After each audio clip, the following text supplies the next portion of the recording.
On ne s'entendait pas parler. Elle ne voyait rien encore. Tout dansait.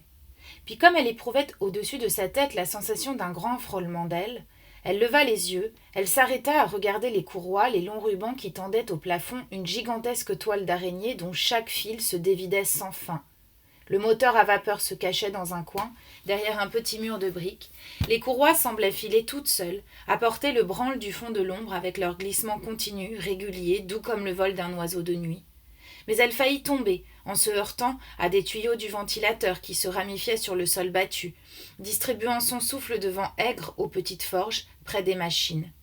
Et il commença par lui faire voir ça. Il lâcha le vent sur un fourneau. De larges flammes s'étalèrent des quatre côtés en éventail, une collerette de feu dentelée, éblouissante, à peine teintée d'une pointe de laque. La lumière était si vive que les petites lampes des ouvriers paraissaient des gouttes d'ombre dans du soleil. Ensuite, il haussa la voix pour donner des explications. Il passa aux machines, les cisailles mécaniques qui mangeaient des barres de fer, croquant un bout à chaque coup de dent, crachant des bouts par derrière, un à un. Les machines à boutons y arrivaient, hautes, compliquées, forgeant les têtes d'une seule pesée de leurs vis puissantes. Les ébarbeuses au volant de fonte, une boule de fonte qui battait l'air furieusement à chaque pièce dont elles enlevaient les bavures.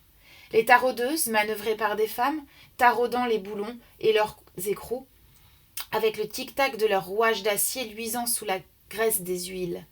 Elles pouvaient suivre ainsi tout le travail, depuis le fer en barre dressé contre les murs jusqu'au boulon et au rivet fabriqué, dont des caisses pleines encombraient les coins. Alors, elle comprit, elle eut un sourire en hochant le menton, mais elle restait tout de même un peu serrée à la gorge, inquiète d'être si petite et si tendre parmi ces rudes travailleurs de métal, se retournant parfois, les sangs glacés au coup sourd d'une ébarbeuse. Elle s'accoutumait à l'ombre, voyait des enfoncements, où des hommes, immobiles, réglaient la danse haletante des volants, quand un fourneau lâchait brusquement le coup de lumière de sa collerette de flamme. Et malgré elle, c'était toujours au plafond qu'elle revenait, à la vie, au sang même des machines, au vol souple des courroies, dont elle regardait, les yeux levés, la force énorme et muette, passer dans la nuit, vague des charpentes.